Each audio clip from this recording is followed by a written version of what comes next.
In this video, the Q1 report is out for Ripple. We'll take a closer look. And the SEC, my, they're not doing so well. Let's go. And now, the XRP Minute with Chip on the chain. Chip here with the XRP Minute. If it's your first time here, like, subscribe, click that notification bell. That way you'll be notified anytime Jeff or I drop a video. Also, there's a link to On the Chain Live below. That's our live channel. We stream 6 days a week. Now, let's dive in. Head first into the shallow end for maximum impact. Ripple put this tweet out today. Simple. Look at these bullet points. Superior speed, low cost, scalable, and sustainable.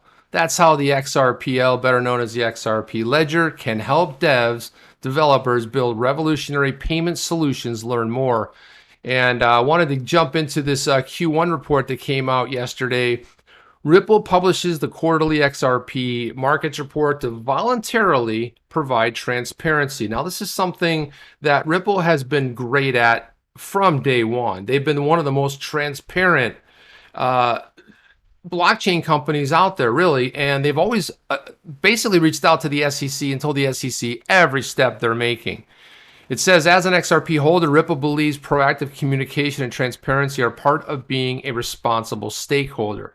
Couldn't agree with that sentiment even more than what Ripple's already doing. So check out the executive summary. So they talk about the first quarter of 2021, exceptionally strong period for crypto. Total market cap blew up from 800 billion to almost 2 trillion in the span of 3 months. Institutional adoption, once again, key driver in the gain. Morgan Stanley, Goldman Sachs, they announced plans to include Bitcoin as part of their wealth management offerings, while BlackRock began trading Bitcoin futures. So this is overall very, very good for the marketplace. Over 3 billion worth of Bitcoin ended up on the balance sheets of publicly traded corporations, which is roughly the value of all institutional purchases in 2020. That in itself is massive. As more sophisticated participants began entering the space, markets also became more leveraged, evidenced by the growth of the derivative markets. The growth of leverage is further exemplified by the number of forced liquidations that occurred in Q1. 3 separate events individually contributed to a 1.5 billion in liquidations across derivative exchanges when Bitcoin price fell only 10%. And that put it into perspective. The 50% of Bitcoin crash in March of 2020, which was so-called dubbed Black Thursday, this led to a total of 1.4 billion in liquidation. So it's amazing to see the contrast from Black Thursday to what happened, basically what happened in Q1. So it starts talking about the state of crypto regulation, and we all know that that's pretty much non-existent. They've said from the beginning that the SEC lawsuit against Ripple will have a profound impact on the crypto and fintech industry as a whole. The healthy market requires regulatory clarity, which Ripple's been beating this drum nonstop since day one. But the SEC's current approach, which is regulation by enforcement, caused havoc for US XRP holders, developers, content providers, and small businesses that use and rely on not only the XRP, but also the XRP Ledger. And the crypto industry needs a clear path forward. And we all know this, and we're all waiting with bated breath to see what happens. So they kind of cover some of the key lawsuit updates since the previous report. On April 22nd, the SEC filed a motion to strike Ripple's lack of due process and fair notice defense, which had not adequately warned both Ripple and the broader market. On the 19th, lawyer John Deaton filed a motion to intervene on behalf of more than, says 12,000 here. I think that number is up to 17,000. Claiming that the SEC does not represent and in fact hurting their interests. We know that because that's the SEC's main mission, is to protect investors. April 16th, Ripple filed a motion seeking to stop the SEC from contacting foreign regulators. It kind of went outside the court, went behind the back, started requesting discovery outside the rules of what the federal procedure is and according to the Hague Convention on this matter. And then on April 6th, Ripple's motion to compel discovery was granted in large part by the court. The SEC is required to produce documents, and we'll get into this in a little bit too, because again, this is what I'm saying. It doesn't seem to be going very well for the SEC at this moment. But the SEC was required by the court to produce documents regarding Bitcoin, Ethereum, and XRP. And then on March 19th, Ripple prevailed in its lawsuit against Tetragon. This was a Ripple investor. The judge said since there had been no official determination regarding XRP status, Tetragon's claim that this securities default, which was outlined in their investment documents, basically was wrong, because Ripple, it was also awarded $3.5 million in attorney's fees and costs, which they were able to recover. And when I believe Tetragon made close to a $300 million investment, they tried to basically get their funds used and try to explain to Ripple that you couldn't use any of the funds that you took in because XRP was a security. Well, the judge is saying there was no official ruling on that, so sorry, not going to happen. We get into on-demand liquidity, which is the ODL product. The momentum continues. To meet the growing demand for ODL, Ripple agreed to acquire 40% of Asia's leading cross-border payment specialist, Tranglo. As you know, here at the XRP Minute, we've been extremely bullish on this. The partnership will help Ripple expand the reach of ODL to the APAC region, starting in Southeast Asia and then supporting existing corridors such as the Philippines. We just saw that nice little partnership between Australia and Tranglo. Now, disciplined, responsible stakeholders, Q1 sales and purchases. Last quarter, the total XRP sales by Ripple was 150.34 million USD versus 76.27 the previous quarter. The increase of XRP sales were attributed to a deeper engagement from key ODL customers. Did you guys hear that? That is what is attributed. Deeper engagement, meaning that their partners were using ODL a little bit more, use a little bit more on that use case. That drove up the purchase. For well over a year, Ripple has not sold programmatically. Okay, so this is as we get to learn about what Ripple's up to and their transparency Q1 report. Ripple continued to engage support ODL and key infrastructure partners as part of providing increased XRP liquidity to improve the ODL experience of certain customers. That eliminates the need for pre-funding and enabling the instant global payments. And this is really the strength of on-demand liquidity. And really, Ripple, this is their shining star, right? This is what they're great at. Total sales by Ripple net of purchases ended the quarter at 7 BPS or 0.07 of global XRP volume. And this was according to Crypto Compare, top tier CCT volumes. Then they put out a bunch of stuff here. So you can see Q4 of 2020 as compared to Q1 of 2021. You can see a heavy increase there. Obviously, there were no purchases, as they explained earlier. There's the sales. They went from 76 to 150 million in volume. There's the global XRP volume. Look at that number right there. That right there is pretty telling. That's from 1.6 up to 2.264 total XRP volume. This is in billions of dollars, 148 billion versus $203 billion net sales. So Q1, now all of this is happening during a lawsuit. All of this is happening because the SEC filed a complaint against Ripple, right? You would have think like they'd go cry. No. There's none of that stuff. And the XRP holders having none of this at all. And then let's look at some of the reported volumes. CCT reported daily volume for XRP increased significantly in Q1 2021 from Q4 2020. Average daily volume reported was 2.26 billion in Q1 versus 1.61 billion the previous quarter.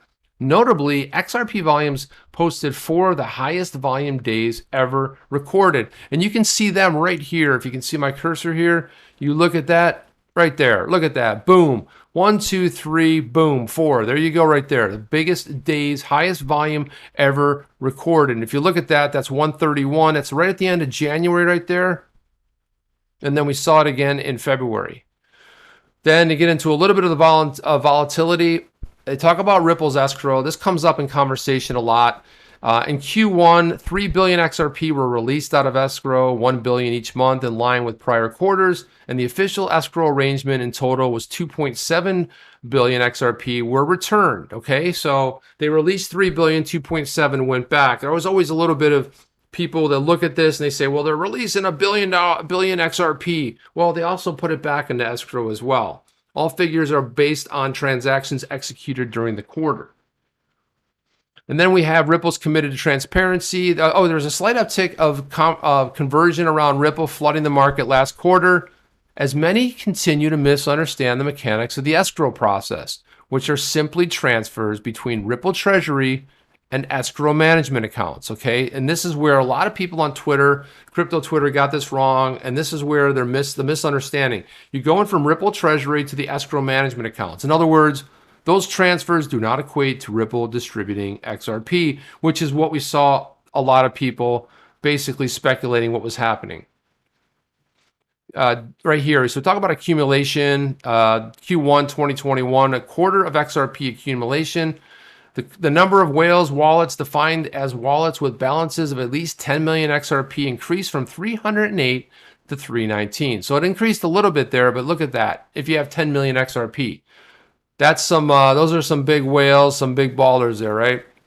Talk about some of the XRP integrations. Bitrue added several XRP pairs, recorded significant growth as daily trading volumes increased by 400%. Additionally, Bitrue launched a Flare/XRP pair, and the trading value uses the Spark token, which are set to be distributed sometime in Q2. We're hearing June or July. Independent Reserve of one of Australia's largest crypto exchanges launched an XRP/SGD and XRP/USD trading pairs.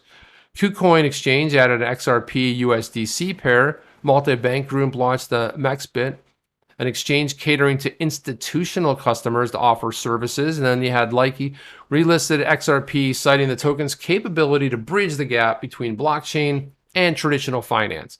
Then in addition, also don't forget about WanChain and Huobi EcoChain built cross-chain bridges to XRP Ledger, adding new integrations into DeFi. Separately, CoinShares, the largest crypto asset manager in Europe, launched an XRP exchange-traded product on the primary Swiss exchange. So there's a lot of stuff that happened. This happened in 3 months. This is January, February, and March. They talk about the broader community itself. And right here, they say Travala, blockchain-based travel booking platform used by thousands of customers worldwide, accepts cryptocurrency as payment. So, you're going to be able to go ahead. You want to book a trip? Boom, you can use your XRP. Uphold offers a debit card. And a lot of people know James Rule XRP. He uses that card all the time, pays for everything with it. WireX offers a travel card to exchange and spend cryptocurrencies. Puma browser, which I love and use daily, is a private mobile Web3 browser that makes it easy to support micropayments and pay creators using cryptocurrencies. If you're watching this right now via the Puma, or if you're watching this on the web right now on the chain, yeah, we have a Coil account. And if you have a Coil, a $5 Coil account, you're streaming micropayments right now to on the chain. Forte provides tools for game developers to integrate blockchain technology.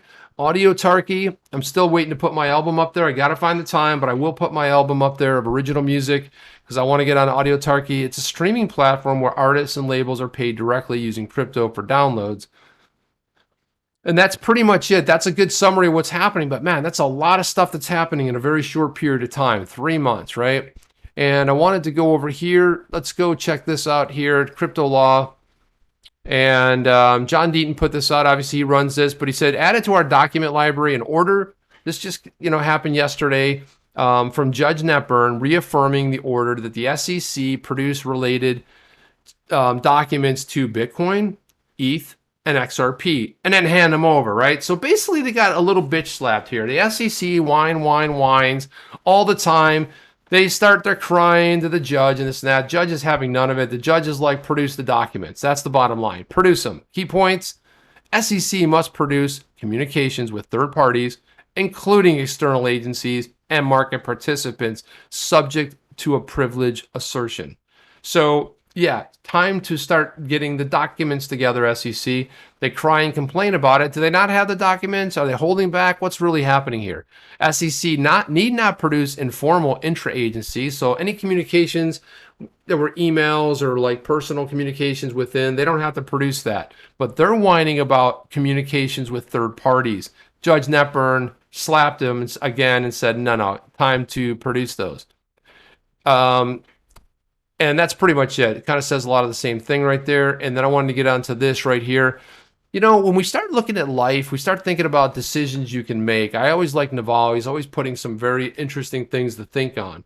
I would add one more to this is the decision, right? So he says there are 3 big decisions. What you do, which is broad, where you live, and who you're with. And I would add to this what you invest in. Now, you might be able to put that under what you do, but it's what you invest in. What is it that I choose to invest in? Is it traditional markets? Is it cryptocurrency? What projects do you look at? What do you do? Where do you live? Who are you with? And what are you going to invest in? And then this one here from Baba Cogs. I thought this was interesting. So this is how it's, we've seen a lot of these memes, how it started in 1988 versus how it's going 2021, exactly 33 years later. Now, we saw this come out. We've seen this economist cover a million times. Get ready for a world currency, right? A lot of people looked at that as a foreshadowing of what was to come. And then from the economists, we get this, GovCoins. Interesting. The digital currencies that will transform finance. That is 33 years after this very first cover came out. And then I like this one too, because I like anything that shows the moon. Another one from Bubba Cogs. Here's a sneak peek of what is coming soon. Psst, boom. And if you don't know where you are, that's the other side of the moon. And that right there is where I believe we are all heading in a very rapid manner. That's my take. I want to know yours down below. What did you think of today's video?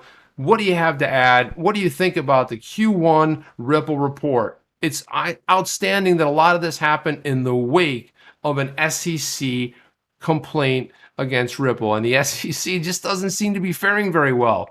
They just keep getting slapped over and over. And I say, bring it on. I want to see more of this happen. I want to see more. I want them to go into court and let's settle this for all of the ages. I'm Chip.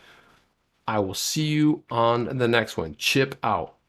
Are you down with OTC? Please like, subscribe, and click the bell to be notified when the next video drops.